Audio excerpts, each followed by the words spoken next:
Então, nesta manhã, podemos celebrar.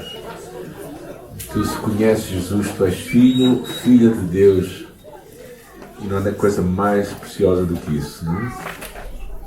Alguns de nós gostariam de pertencer às famosas famílias portuguesas ou brasileiras, não é? Mas nada melhor do que ser filho de Deus, o Criador de todas as coisas.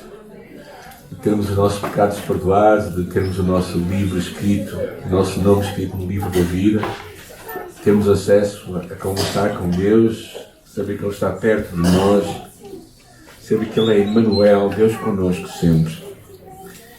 E isso acontece quando tu encontras Jesus, quando tu entregas a tua vida a Jesus, quando tu tens um momento na tua vida em que tu reconheces o teu pecado e te voltas para Ele com todo o teu coração. Eu fiz isso há 50 e tal anos atrás. Conheci Jesus pequeno, sozinho no meu quarto. Mas conheci Jesus naquele dia e Ele mudou a minha vida naquele dia. E esta vida que começou naquele dia continua hoje, não é? Com novos desafios, novas realidades, mas com a confiança de que aquilo que começou em mim, Ele está a aperfeiçoar, está a moldar o seu caráter em mim. E o que Deus está a fazer é como o trabalho de um artesão na minha vida, não é? Ele está a trabalhar. E às vezes pensamos em barro, quando o barro fica duro, não é? Ele tem que dar umas cacetadas valentes, não é? E de vez em quando, talvez tu e eu sintamos umas cacetadas de Deus na nossa vida, sintamos o mover de Deus, porque Ele nos ama, Ele quer verdadeiramente que nós vivamos tudo o que Ele tem para nós. E hoje nós vamos iniciar uma série no livro de Pedro. O apóstolo Pedro escreveu uma carta, e é realmente uma carta escrita a pessoas que eram perseguidas e que eram forasteiras, pessoas que foram espalhadas pelo mundo. Não sei se vocês sabem, mas hoje é talvez a altura da história que mais pessoas há espalhadas pelo mundo, fora dos seus lugares. Pensa-se que há cerca de 85 milhões de pessoas deslocadas, ou por questões de guerra, ou por questões de religião, ou por questões de diferentes motivações, não é? Mas pessoas que foram obrigadas a deslocar-se, 85 milhões de pessoas. E há uma história curiosa acerca de dois mendigos que foram encontrados. Deixa eu ver se isto vai funcionar. Okay. Aí, podem ajudar aí em cima. Dois mendigos que foram encontrados em irmãos que moravam numa caverna em Budapeste. A mãe deles os havia abandonado e também ela havia abandonado a sua mãe, a sua avó. Por isso eles perderam qualquer referência e a sua vida passou a ser vivida nas ruas, sem conhecer ninguém, sem conhecer verdadeiramente a sua família. Até que, depois de um tempo, alguém os procurou e os encontrou e lhes contou que afinal eles eram herdeiros de uma enorme fortuna de 57 milhões de euros. E daquela rua eles saíram para um outro estado, não é? Deixando de ter... Já deve estar agora, já deve estar. Eu acho que era aí em cima que estava mal. Obrigado. É interessante, não é? Como a nossa vida pode mudar. Quando tu conheces Jesus, a tua vida muda de um momento para o outro e tu passas a ser, uma das coisas que vamos ver hoje, herdeiro das promessas de Deus. O que significa que numa situação de miséria tu passas a verdadeiramente entrar numa nova realidade. A carta de Pedro, vamos virar para lá, a primeira carta de Pedro. Onde é que está isto? Onde é que está a primeira carta de Pedro? Na Bíblia. Ok, Bíblia, bom. Segundo, Novo Testamento. Alguns também já acertaram. Quase do fim. Já estamos melhores já. A primeira carta de Pedro é uma carta que ele escreveu. Vamos lê-la. Está bem? Ficar em pé. Podemos ficar em pé por um momento. E vamos ler o versículo 1 até o versículo 11. Eu acho que hoje vamos um pouco mais, mas vamos até aí. Simão Pedro, servo e apóstolo de Jesus Cristo, vós que estão conosco, aos que conosco obtiveram fé igualmente preciosa na justiça do nosso Deus e Salvador Jesus Cristo. Graça e paz vos sejam multiplicadas no pleno conhecimento de Deus e de Jesus nosso Senhor. Visto como pelo seu divino poder nos têm sido dadas todas as coisas que conduzem... desculpa, eu estou lendo... Ninguém me chamou a atenção. Vocês não estavam lendo... estava a ver se vocês estavam atentos. Não, eu é que me enganei, desculpa. Eu estava a ver, mas não foi isso que eu preparei. Vamos para a primeira carta de Pedro. Está bem? Agora, a sério. Pedro, apóstolo de Jesus Cristo. Agora sim, agora é o que eu tenho estudando. Aos eleitos que são forasteiros da dispersão no Ponto, Galácia, Capadócia, Ásia e Bitínia. Eleitos segundo a presciência de Deus Pai, em santificação do Espírito Santo, para a obediência à expressão do sangue de Jesus Cristo. Graça e paz vos sejam multiplicadas. Bendito Deus e Pai de nosso Senhor Jesus Cristo, que segundo a sua muita misericórdia nos regenerou para uma viva esperança, mediante a ressurreição de Jesus Cristo dentre os mortos, para uma herança incorruptível, sem mácula, imarcessível, reservada nos céus, para vós outros que sois guardados pelo poder de Deus, mediante a fé para a salvação, preparada para revelar-se no último tempo. Nisso exultais, embora no presente, por breve tempo, se necessário, sejais contristados por várias provações, para que, uma vez confirmado o valor da vossa fé, muito mais preciosa do que o ouro perecível, mesmo apurado por fogo, redunde em louvor, glória e honra na revelação de Jesus Cristo, a quem, não havendo visto a mais, no qual, não vendo agora, mas querendo, exultais com alegria indivisível e cheia de glória, obtendo o fim da vossa fé, a salvação da vossa alma. Senhor, abençoa a tua palavra e nós acreditamos que, na verdade, ela já está abençoada. Nós simplesmente oramos que a bênção que ela tem chegue a cada um de nós com um coração receptivo, sensível, obediente e disponível para obedecer a Ti. Em nome de Jesus. Amém. Podem ficar, irmãos.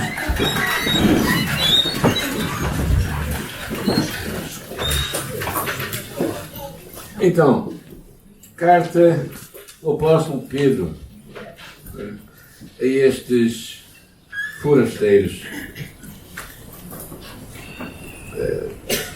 É curioso, não é? Esta ideia. Os cristãos que fugiram para, diz aqui, para vários lugares, que hoje é na Turquia, que são estes lugares, Ponto, Galácia, Capadócia, Ásia e Bitínia, onde haviam as igrejas primitivas. Hoje, onde há poucas igrejas, era onde o Evangelho floresceu há 21 séculos atrás. E é curioso pensarmos quem escreve esta carta, o apóstolo Pedro, um homem curioso, temperamental, como um pêndulo, alguém que tinha tendência para os extremos, não é? Ou era água ou era vinho, não é? Ele não era muito do meio termo, não era muito uma palavra de equilíbrio, ele era alguém que afirmava que mesmo todos abandonassem Jesus, ele nunca o iria abandonar. Alguém que andava com Jesus sobre as águas, ninguém teve a coragem de lhe pedir para andar a fazer isto, não é? Era um homem também resoluto, decidido, não é? Alguém com grande força, alguém que abraçava projetos, alguém que era emocional. E naquela hora em que Jesus foi preso, pegou numa espada e cortou. Porquê cortou a orelha? Porque tinha má pontaria, senão cortava o pescoço. Era um homem assim, era um homem que verdadeiramente era daquelas pessoas difíceis. Mas também era uma pessoa ensinável, porque percebemos que naquelas mudanças de espírito que ele passava muitas vezes, era alguém que Jesus conseguia ensinar. Naquela pesca milagrosa, não é? Que ele disse: Senhor, se és tu, manda-me lançar a rede do outro lado. Ele lançou a rede e de repente aquilo começou a vir peixe, peixe, peixe, peixe. E ele vira-se para Jesus: Senhor, afasta-te de mim que eu sou um homem pecador. Então é curioso porque Pedro é aquele tipo de pessoa que é um tipo de aquela rocha bruta, não é? Como um escultor quando olha para uma rocha e vê aquela rocha bruta cheia de arestas, diz assim: o que é que eu vou fazer com isto? E ele consegue perceber que naquela rocha pode ser qualquer coisa, não é? Como uma vez Miguel Ângelo estava perante uma rocha e alguém perguntou: o que é que estás a ver? Estou a ver um anjo a sair daqui. Ele conseguia ver um anjo. Porquê? Porque ele tinha visão. E quando Deus pega em ti e em mim também, muitas vezes pega assim em pessoas, algumas que são mais temperamentais, algumas que parecem mais boazinhas, mas que às vezes são mais difíceis de tratar.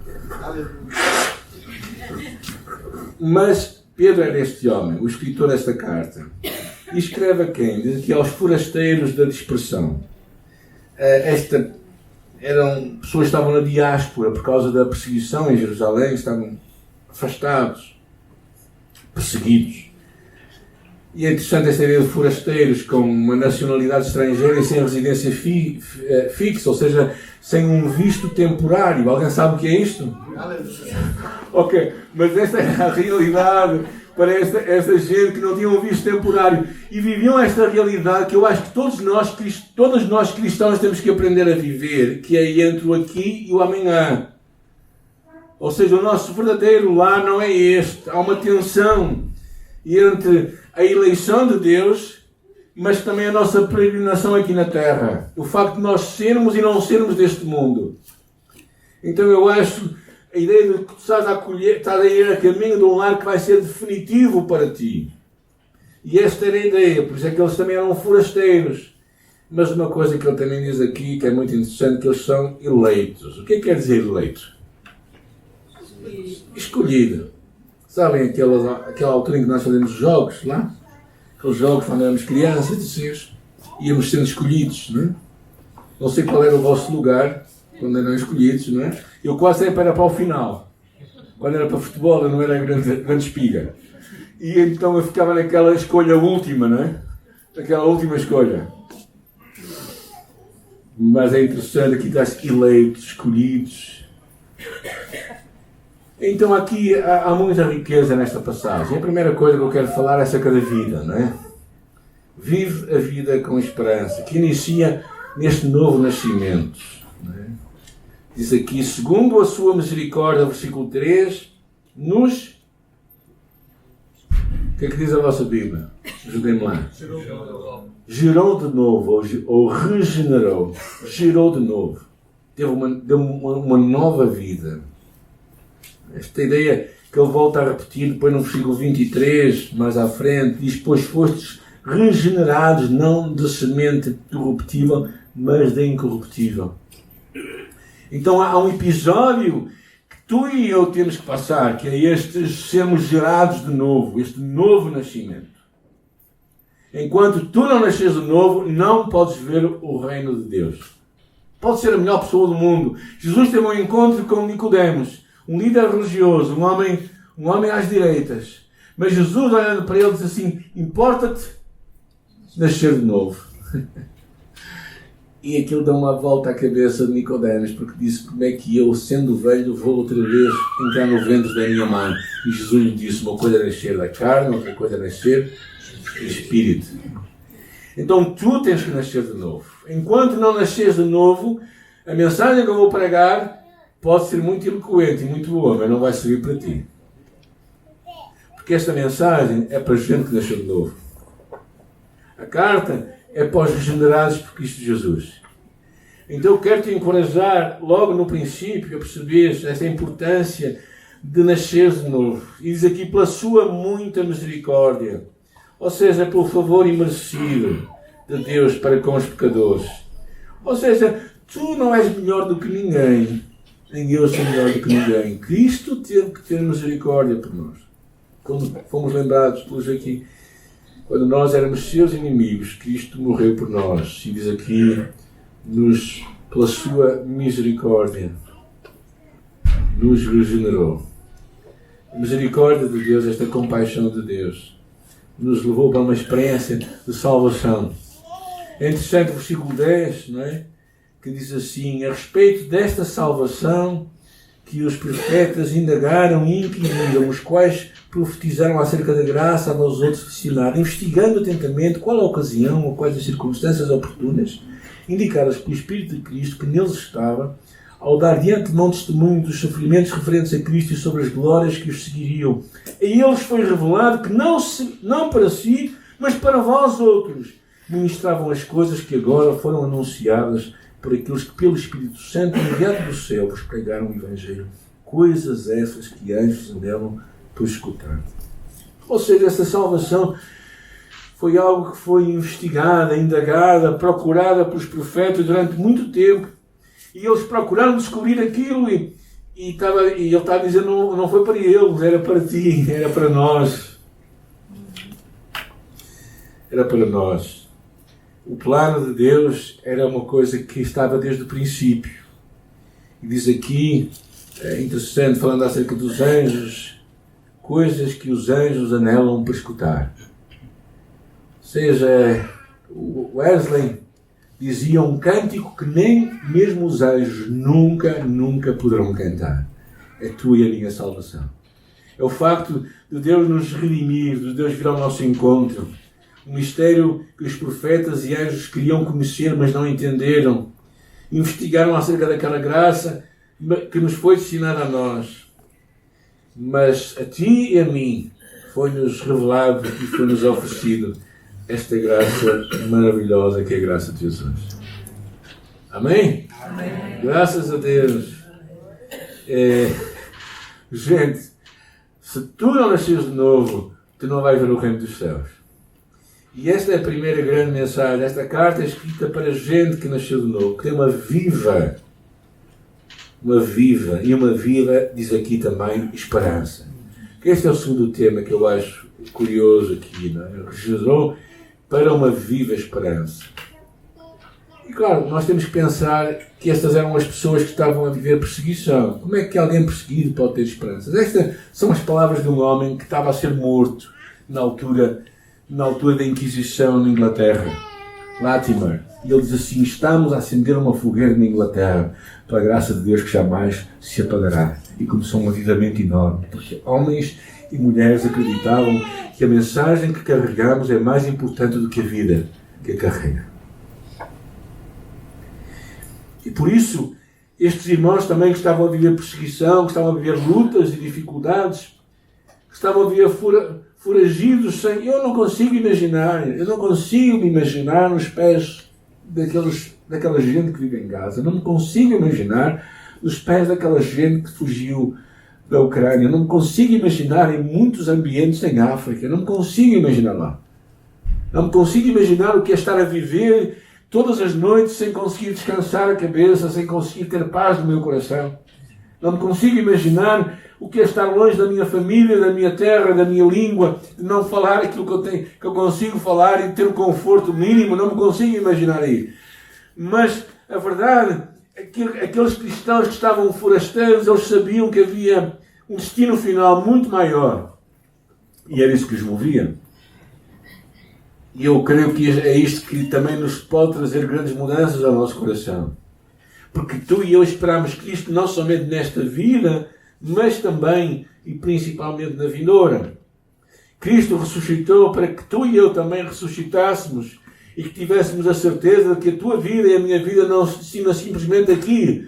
Por isso, quando tu e eu vemos a nossa vida privada de algum conforto por causa do amor de Jesus, ou como aqueles irmãos que no passado e hoje ainda milhões de cristãos são perseguidos por causa da sua fé em muitos lugares do mundo, e esses irmãos acreditam que há um fim muito maior do que os meros 80 anos ou 90 anos que nós passamos aqui.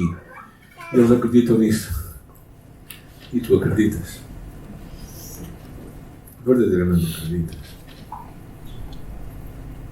Às vezes temos uma unha encravada e achamos que é o fim do mundo.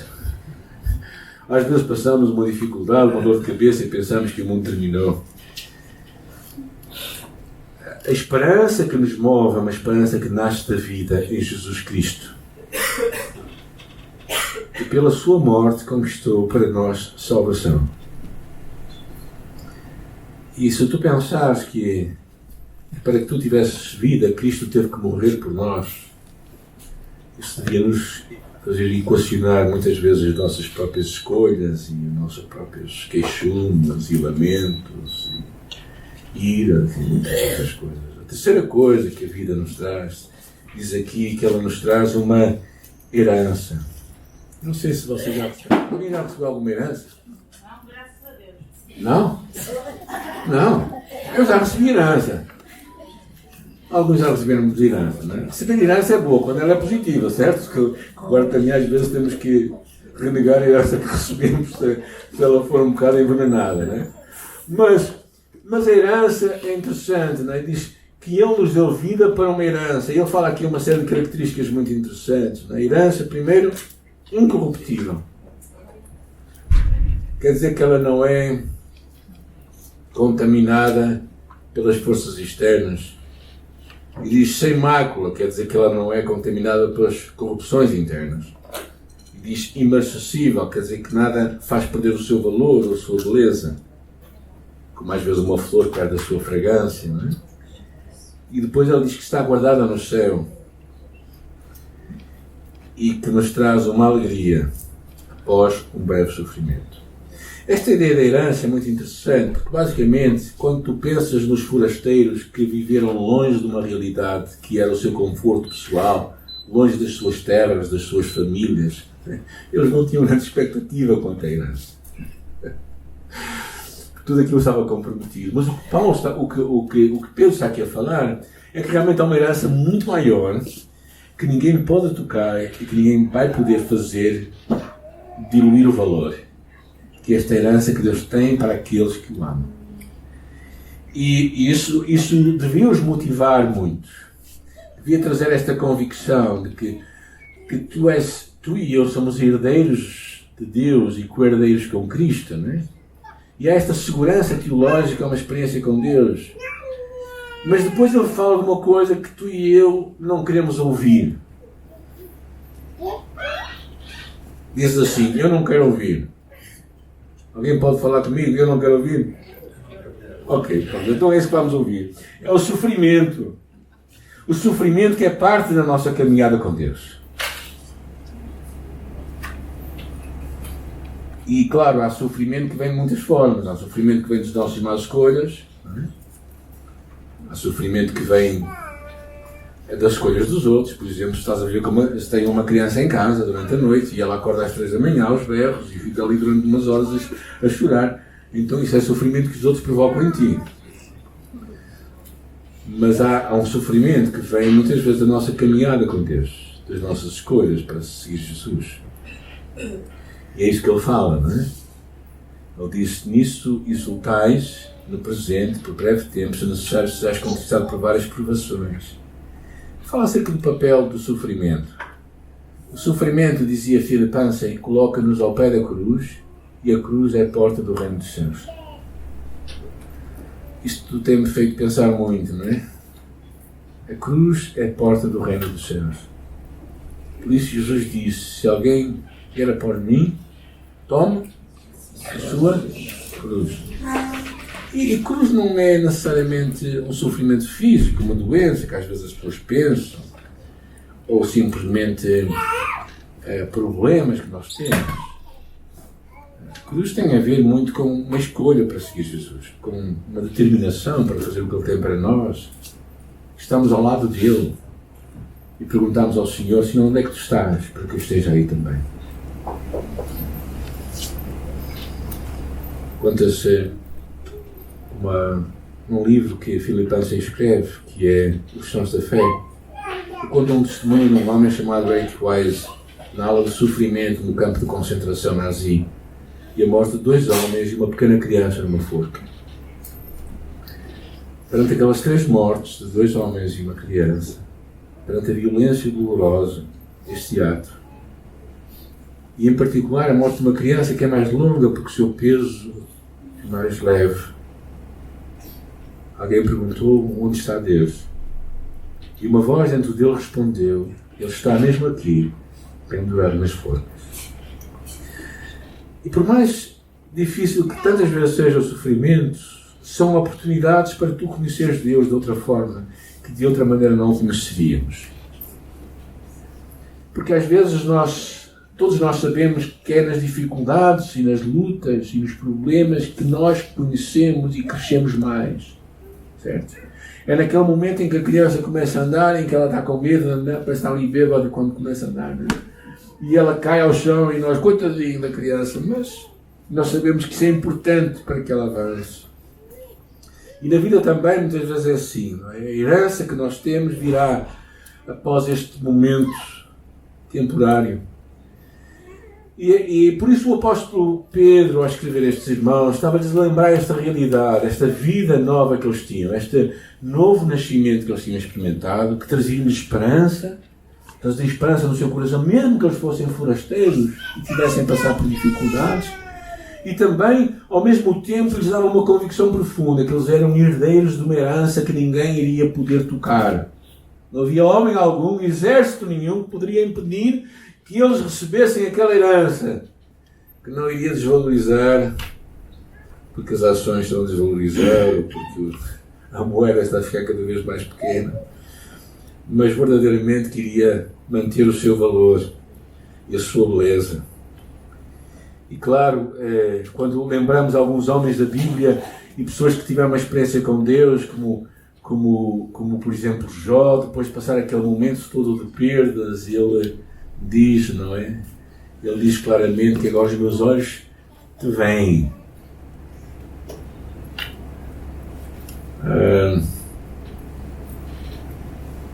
E depois deste episódio, deste início que ele dá acerca da importância de termos esta nova vida, ele fala acerca de um outro tema muito interessante que eu vou tocar hoje ainda e possivelmente irei voltar dele mais à frente, que tem a ver com o versículo 13 para a frente. Diz assim: por isso, cingindo o vosso entendimento, sede sóbrios e esperai inteiramente na graça que está sendo trazida na revelação de Jesus Cristo. E como filhos da obediência, não vos amoldeis às paixões que tinhas anteriormente na vossa ignorância. Pelo contrário, segundo é santo aquele que vos chamou, tornai-vos santos também em todo o vosso procedimento, porque está escrito: sede santos, porque eu sou santo. Ora, se invocais como o Pai aquele que sem acessão de pessoas julga segundo as suas obras, as obras de cada um, portai-vos com temor durante o tempo da vossa peregrinação, sabendo que não foi mediante coisas corruptíveis como a prata ou ouro que fostes resgatados do vosso fútil procedimento que os vossos pais vos deixaram, mas pelo precioso sangue, como de um cordeiro sem defeito e sem mácula, o sangue de Cristo, conhecido com efeito antes da fundação do mundo, porém manifestado no fim dos tempos por amor de vós, que por meio dele tendes fé em Deus, o qual o ressuscitou dentre os mortos e lhe deu glória, de sorte que a vossa fé e esperança estejam em Deus. Esta passagem é muito rica. Primeiro, porque a morte de Jesus não foi acidental, foi propositada. Diz aqui o versículo 20, ela foi conhecida quando? Antes da fundação do mundo. Eu acho que isto é algo muito significativo do amor de Deus. Deus não fez um remendo na cruz. Ele concretizou os seus planos eternos. Os planos eternos que era redimir e salvar a tua e a minha vida, para termos um relacionamento com Ele. E claramente isto é uma imagem incrível acerca do grande amor que Deus nos tem. E por isso é com base neste amor, com base neste sangue que diz aqui, neste precioso sangue, como de um cordeiro sem defeito e sem mácula, o sangue de Cristo.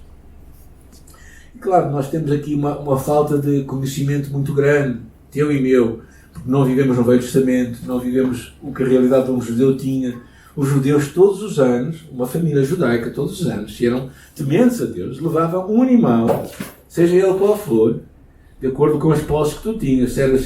Se eras mais abastado, levavas um cordeiro, se eras alguém pobre, levavas um pombo, e levavas aquele pombo para o sacerdote, para que aquele pombo, ou para que aquele cordeiro, fosse morto em teu lugar. O que é que tinha feito aquele cordeiro ou aquele pombo? Rigorosamente nada. Certo? Rigorosamente nada. Porquê é que ele tinha que morrer? Porque tu tinhas feito muitas coisas más. Tu e eu erramos. Então aquele cordeiro, aquele animal, seja ele qual for, morria. Eu imagino a emoção que seria, sinceramente imagino, a emoção que seria tu teres um animal em que tu tinhas que colocar a mão e veres a esvair a vida dele. Veres a vida a fugir dele. e perceberes, é por minha culpa que este animal está a morrer. Jesus Cristo, quando veio ao mundo e encontrou o seu primo João Batista disse: eis o Cordeiro de Deus que tira o pecado do mundo. João Batista teve a plena consciência e a convicção de que ali estava o Cordeiro de Deus, aquele que havia de morrer por ti e por mim. E por isso, com base nesta morte de Jesus, com base neste grande amor de Jesus por nós somos chamados a viver uma vida de santidade, uma vida de obediência. Eu acho importante nós pensarmos numa vida que diz: tendo cingido o vosso entendimento, sede sóbrios, ou seja, fiquei atentos, abri os olhos, ok? Abri os olhos. Estávamos, porquê?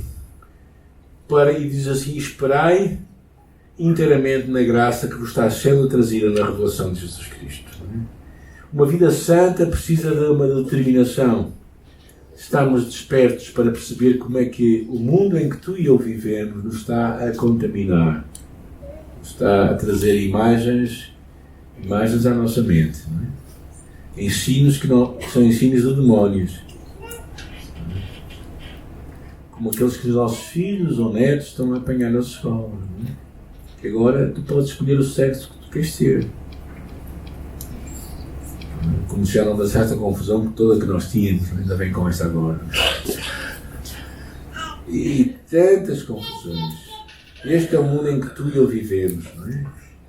Aquela ideia de que nós temos de pensar em nós, a ideia em que nós perdemos a ideia de família, de que precisamos uns dos outros, de que tudo isso é a forma como o mundo está realmente a nos contaminar. E depois ele fala a seguir: não vos amoldeis às paixões, ou seja, aos desejos que tinham no passado. Pessoas com novos propósitos têm novos desejos, têm novas paixões. E há muita gente que tem aquele síndrome da Gabriela, não é? Eu fui assim, eu sou assim, eu vou ser sempre assim, não é? Não há remédio para mim, não é? Esta foi a primeira novela em Portugal, agora para os brasileiros, não é? E nos trouxe aí muitas imagens, as primeiras imagens de divórcio que houve cá em Portugal, que tínhamos sido de uma ditadura em que tudo era feito, mas nada era revelado, ok? Vamos ser honestos. Havia muita gente aí com segundas e terceiras mulheres, mas que nada era dito, não é? O antigo regime fazia isto. Mas viver uma vida de santidade vem por causa de quê? Por causa do nosso desejo de ser como Jesus. Ser de santos, porque eu sou santo. Às vezes nós nos vamos desculpando com os outros, não é? Então. Vai-me lembrar quando às vezes eu fui pastor do meu pai, que é difícil, não sei. Ser pastor não é fácil. Ser pastor do pai ainda tem mais desafio, não é? E quando eu falava com ele acerca de algumas coisas que eu achava que não estavam muito bem, ele sempre dizia: ó pai, filho, olha para aqueles, olha como é que eles são também. É sempre muito fácil tu e eles desculparmos. Sabes para onde é que tu tens que olhar? Sabes para onde é que eu tenho que olhar? Para onde é que é? Agora. Para Jesus. Ou seja, é para Jesus que tu tens que olhar. Como é que tu tens que perdoar? Como Jesus. Como é que tu tens que amar? Como Jesus. Como é que tu tens que te humilhar? Como é que tu tens que às vezes ficar calado? O teu padrão é Jesus. E por isso esta ideia de santidade tem a ver com este processo de transformação, mas ao mesmo tempo também que é um processo de um ato que Deus faz contigo quando Ele te santifica, quando tu tornas-te filho de Deus, tu tornas-te santo, porque tu tornas-te parte da sua família e és usado para Ele. Mas depois há um processo de transformação que tu deves experimentar. Há pessoas que só envelhecem na igreja, não amadurecem. Sabes o que é que significa uma pessoa que só envelhece? É como aquelas frutas que ficam secas, mas que não ficam maduras. E o processo disso tem a ver com o quê? Com este desejo de sermos santos como Deus. Esta ideia de nós estarmos atentos ao sussurro de Deus, ao que Deus fala connosco. Esta ideia de que nós precisamos, não é? Aqui diz a santidade, a transformação é possível por causa do favor de Deus, por causa do exemplo de Jesus. Mas e tu e eu precisamos de alinhar mais o nosso ouvir Deus.